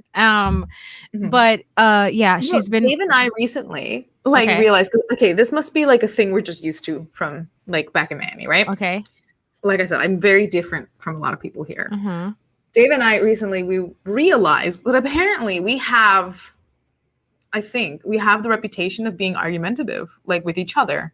And I'm like, I was like sitting and I'm like, we like never fight. We never fight. And it's ever. And like, it's because people have seen us discuss things. Like we will talk shit out. Or we'll sit there and be like, no, don't do that. Like, well, you want to do that? Like, we'll say shit to each other in front of people and like always respectfully. But we just like, we're like, oh, come on. And like, we'll rag on each other. And it's one of those things where I'm like, bro, that's just how people like express themselves back home. Like, I've never noticed it to be anything else. But I guess over here, like everyone just kind of like puts a happy face, super polite, da-da-da. So like they never disagree with their partners in public. And like Dave and I, like my whole thing is like, don't agree with me. Like you don't have to agree with me all the time. Like it's okay to be like, nah. So you're being like a counterculture. You're bringing a counterculture to Australia because I really am. I'm considered loud here. And like, I know I'm loud, but like, I'm not compared to a lot of my friends. FYI, Chrissy sending you DMs. One thing you need to know about Chrissy messaging you is that what could be a paragraph is 8 separate messages, but we love her. We love her just the same. Look at Yolanda. It was great to hear us be able to speak more. Thank you. It's hard to get a word in edgewise sometimes. You know, I found it to be difficult sometimes, but I love our boys. So I think that's so interesting. So whereas here it's a show sometimes. It gets uncomfortable. Sometimes when our couples argue in front of me, it doesn't happen often, but I get so uncomfortable that I do like look what you're doing, the Chandler dance. I'm like, please, if you want to break up, that's fine. Just don't do it in front of me. Like, let me leave first. I don't want to be part of this memory. Like, yeah. I'm like that. No. Yeah, but like I don't like. Oh, I was trying to explain it the other week, where like how people being part of your breakup memories. My mother is part of one of mine. Oh my god! Because like me and an ex were like bickering. My ex-husband. Oh my goodness! And at some point, she sat down. She's like, "Guys, really? Like, at some point, you have to like decide: are you going to do this or are you not?" And then he was like, "I'm not." Whoa! Just got divorced. Fuck. That's. I mean, I know it's not funny. I know it's funny now, but oh my god, that's amazing. At the moment, traumatizing. Now, hilarious because I constantly left. And now I get to rag on her all the time, and be like, "You divorced me." You're the one. That's hilarious. But does he get uncomfortable? Like, I'm sure he doesn't get uncomfortable with the fact that you're chill or you're like direct. Like not now. Yeah, like so not now. Like Dave. So Dave himself, like, needed to work on his communication on his own. Like even when he and I first got together, he was kind of more repressed, things like that. Like, so it was kind of one of those things where it was kind of me like pulling him, like, when you had like hold the baby's hands and help them walk. Like it was me being like, say your words, use your words, use your words. Because I understand your intention, but use your words because sometimes I'm like, distracted and I'm not going to understand you. But so he's never lost his temper. Well, I mean, okay, maybe I'm getting too real, but what I'm saying is like I'm sitting here, I'm like, well, no, because I'm just saying like he's reached his limits, like he's reached his limits and stuff with things, but he doesn't have a temper the way Latino men have a temper. Oh my god, Dave very much. Like he will do the I'm disappointed. like he will just like, it's worse because like he'll get quiet and like if I've hurt him, then I feel way worse. I feel way worse about something. And because also if he gets quiet on me, I'm just like, You have to, and you'll have to know, because I think he's a good seed. I think you have to know also that it's like genuine. It's not even like a play, because there are couples that will like, now I'm gonna do this because then I'm gonna get this reaction, and I don't feel like that's true for you guys, and that has to be just yeah. Well, because we do have a large amount of respect for each other, so we do kind of we agreed on things that we can't do to just hurt the other person. I am very sensitive to someone putting a wall in front of me and not continuing the discussion and shutting me out. Can't do it because I need to communicate. I need to work this brain out. He knows that, and he will sit up till like 3 a.m. with me, like talking. He'll be exhausted as fuck, and next day I have to put up with tired Dave, but he'll do it. And the next day we're putting up a tired Dave because he listened to me. I'll be like extra nice to him, and I'll be like, right. You just chill. You earned it. Yeah, you get a day off, bud. Yeah, exactly. Like you get to just chill on the couch because I talked to you up till like 3 a.m. Okay. And then like it's kind of one of those things where he knows not to shut me out, and I know not to push him away. Like if I physically pull away from Dave or decide to not continue a discussion or anything like that, that hurts him. So like neither of us, like we've never gotten to the place where we like curse at each other and and it's just so nice. That's so great. I can't wait for that. I don't even know if I would know. I know for sure. Like, I guess that's a benefit of being alone for the stretch that I have, is because I've really made it a point to kind of learn what I will and won't accept. And one thing for me, I think one of my big triggers is definitely like, and this is across the board. It's not just in a intimate relationship, but any relationship. Don't gaslight me.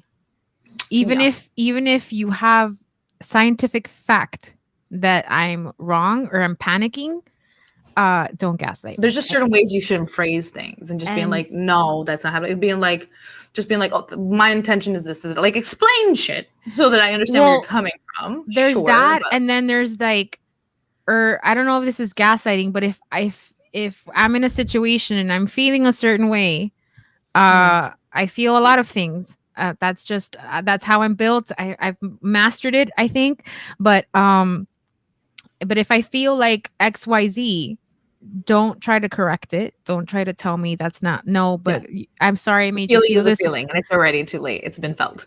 I'm big on that. I'm like, if you're feeling what you're feeling, like what if whatever it is that you're feeling is true by the mere fact that you're feeling it. It may not stick. It may not be set in stone because the context or you're too in it. Like I get that there's context, there's tons of factors in it, but never discredit what I'm feeling, because that sends me fast. Yeah, I get that. And so I'm hoping that whoever's on the way understands that out the gate, or is built that way to begin with, because the rules just have to be set out at the beginning. I just love to. That's something I tell my girlfriends all the time too. I'm like, listen, I don't know about successful relationships, but I do know what will fuck them up, and you have to set a standard. Kind of important too, though. You have to set a standard from the beginning, because what's okay slide, it's gonna keep sliding. Like because two things, what you're okay with in the beginning is just going to be assumed is okay for the entire duration of the relationship, and number two, people will do what you let them do. So if you let somebody call you out of your name 6 months in, 6 years down the road, they're gonna double and triple that. Like I've never not seen it happen. Yeah. So anyway, we got set. Am I the asshole? I'll read it. Okay. Because I feel like you're the mom. This is a mom situation. So you're the subject matter expert here. Am I the asshole for making a deal with my mother-in-law, which led to her never meeting my children? Didn't we do this? I don't know. This is what Neri sent me. I have 3 kids ranging from 15 to 8, and I've been happily in no contact with my mother-in-law for 16 years. When I met My mother-in-law, she absolutely hated me. She had been cool with past girlfriends. Everyone swore she was so nice and laid back when I wasn't around, but she despised me. She did everything she could to exclude me, and she was always taking digs. I'm not the type to take the lying down, and it turned nasty. I know I said things I am not proud of. My husband tried to stick up for me. He tried to set boundaries, but my mother-in-law would rather be right than happy. He tried putting her in timeout. Yeah, wait. We did do this. You did do we it? We did do this. Am I the asshole? Well, then I guess we can't trust the guy with the ADHD.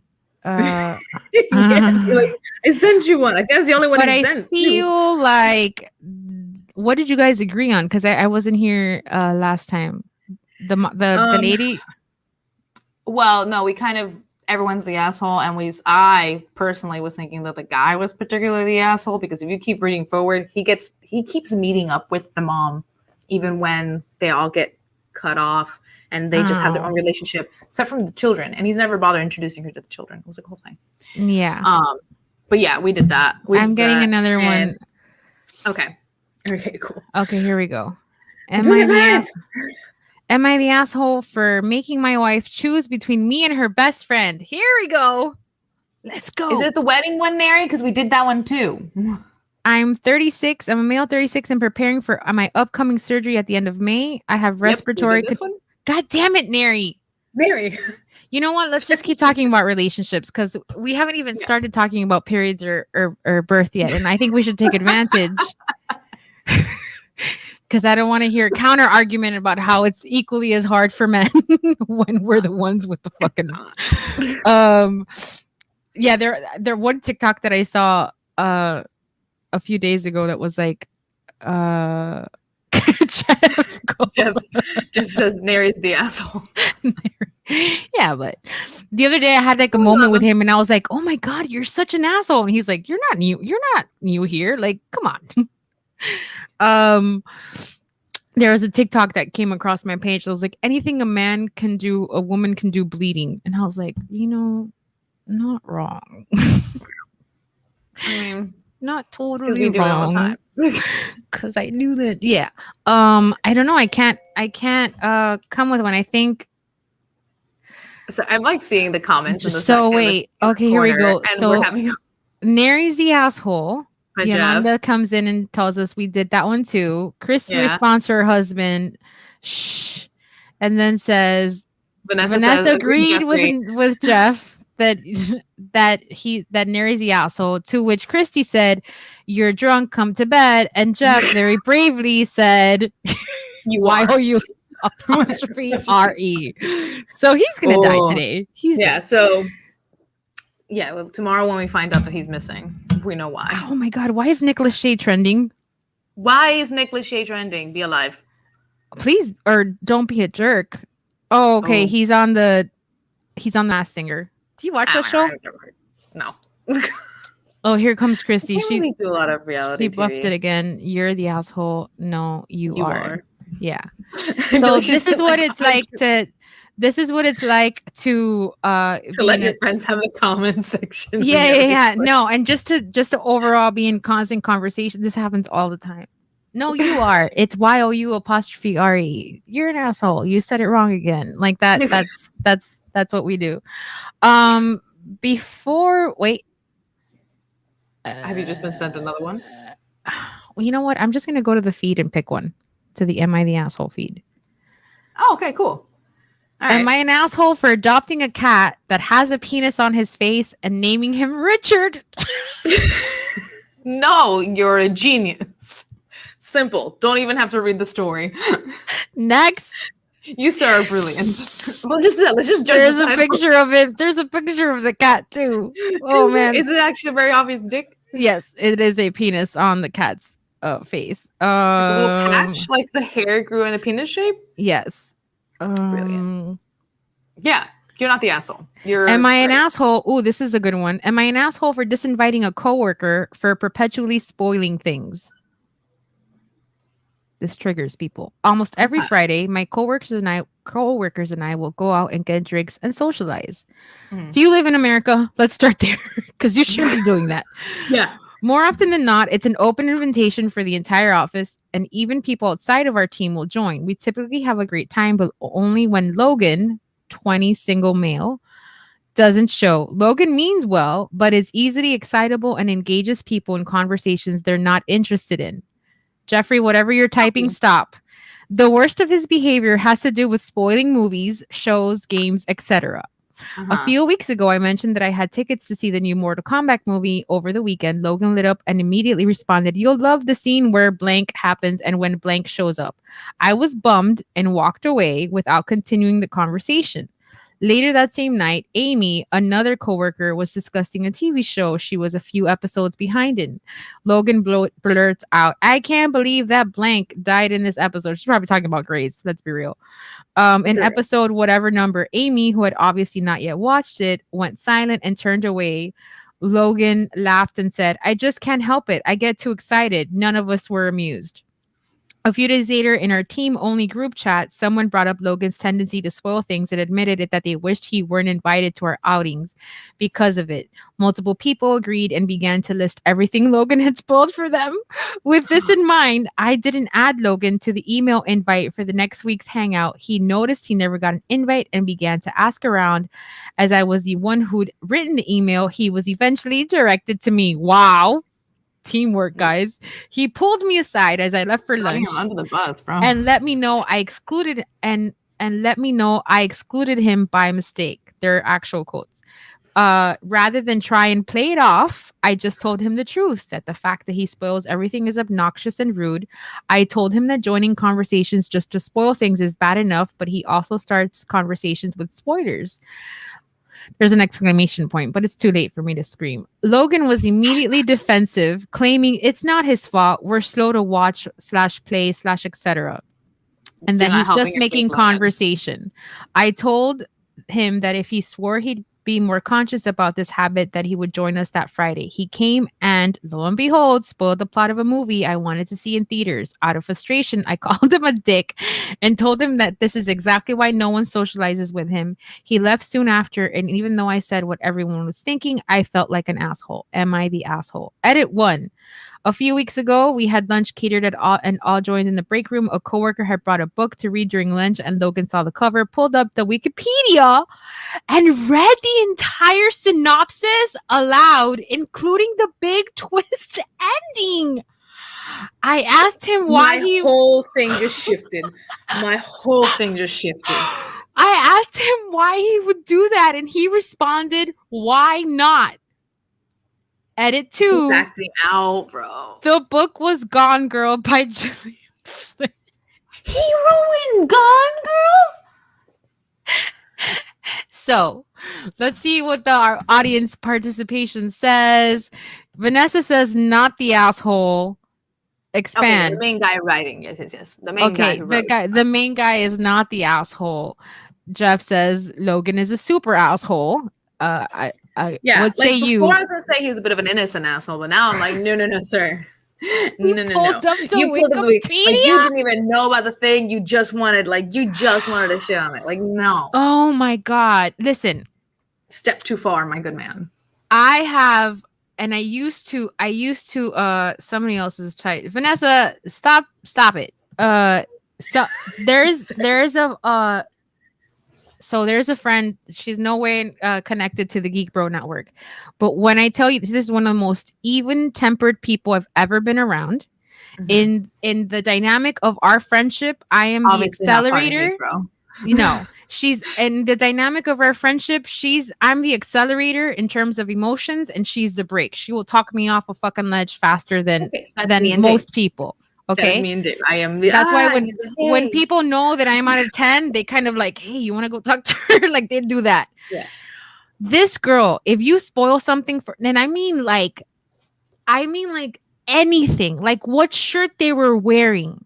I've seen her lose her shit, like slam her fist down, get up and walk out of restaurants because another friend ruined. But that was a big fucking spoiler because another friend, Stephanie, the other Stephanie, she was like, she didn't say that, she didn't announce who had died that episode of Grey's. It was a fucking huge character. So all she did was, oh man, Grace fans are gonna really be mad, and that's all she said. She didn't say who it was, and my other friend was like, and walked out of the restaurant pissed because it was pretty obvious who it was. But why do that? And you know, spoiling something by mistake is one thing, but pulling up a Wikipedia link, bro. Because initially I was gonna be like, oh, everyone else is a bit of the asshole because they didn't tell them ahead of time that this was bothering them, and they went about it passive aggressively. But after that, I'm like, nope. Yolanda says Logan is pissing me off, and I don't even know him. Yeah, I want to find him. We all know someone like him. Yeah, there's a Logan in every group. Jess says also whoever buys the tickets to theaters for Mortal Kombat when you could just have to find a friend to give you HBO Max for free is the asshole.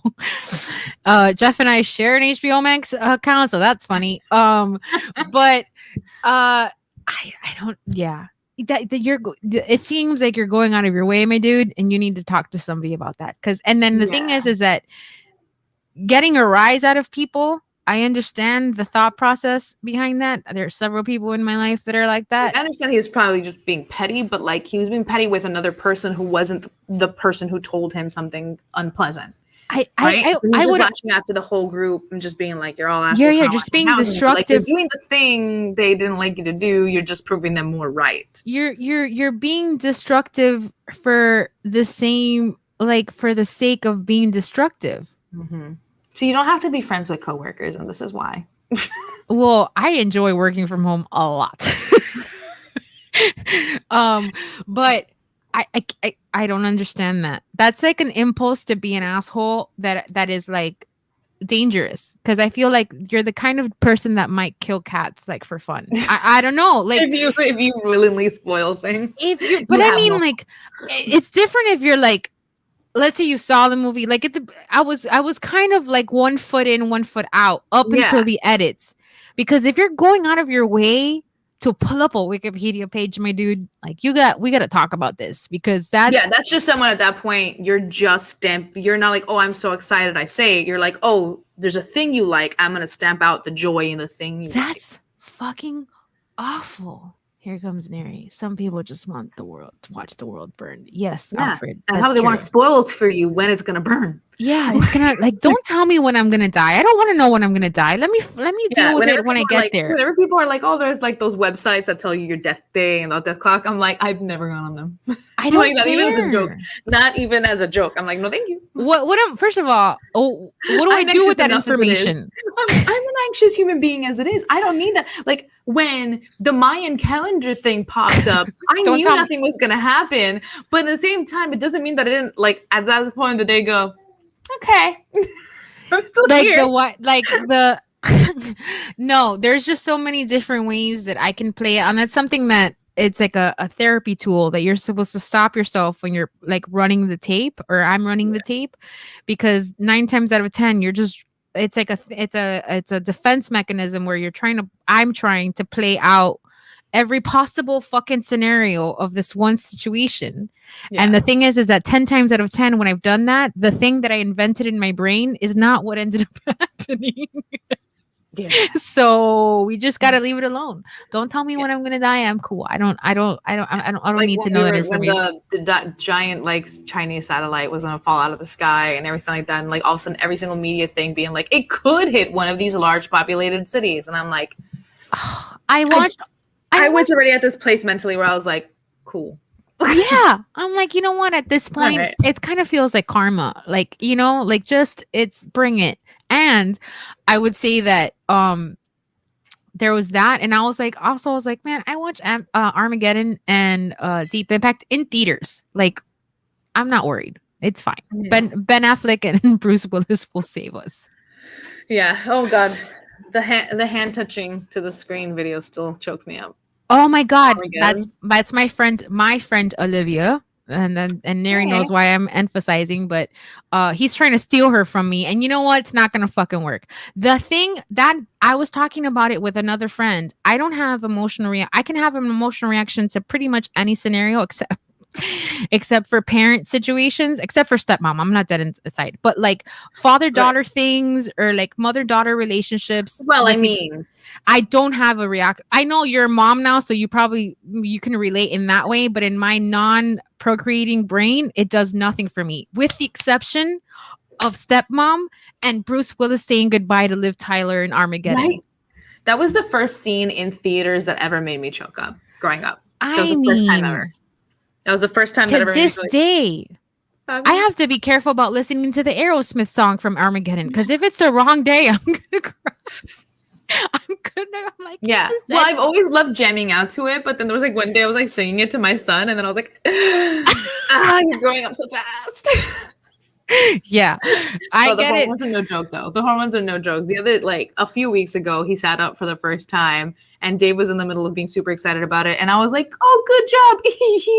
Oh no! I'm crying because it's one of the things I'm so proud of him. But he's also like, every little thing he does, the baby goes away. Like the little baby goes away, and in its place is his little toddler, and I'm gonna love the hell out of that toddler. I love the toddler so much. I miss the baby already, even though he's right in front of me.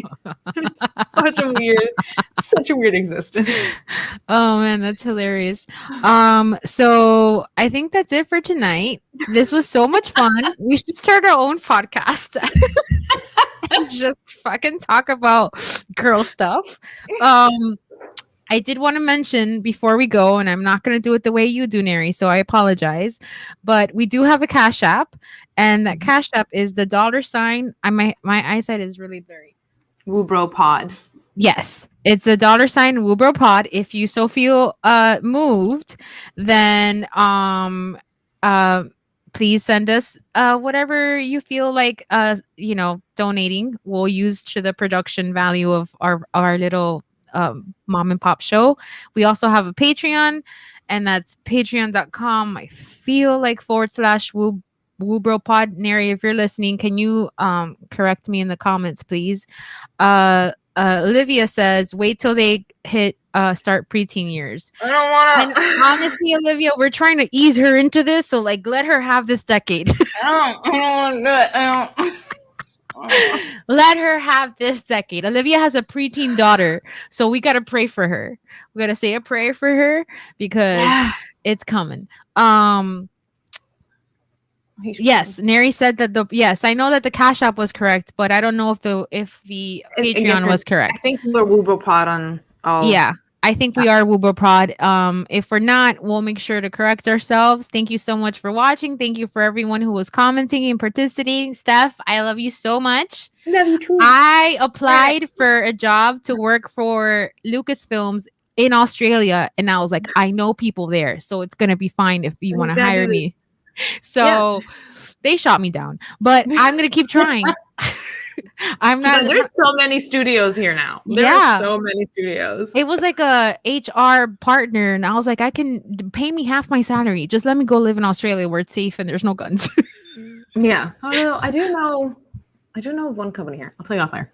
Awesome. Okay. Yeah. Well, thank you again for watching. We love you so much, and that's how girl pods are done.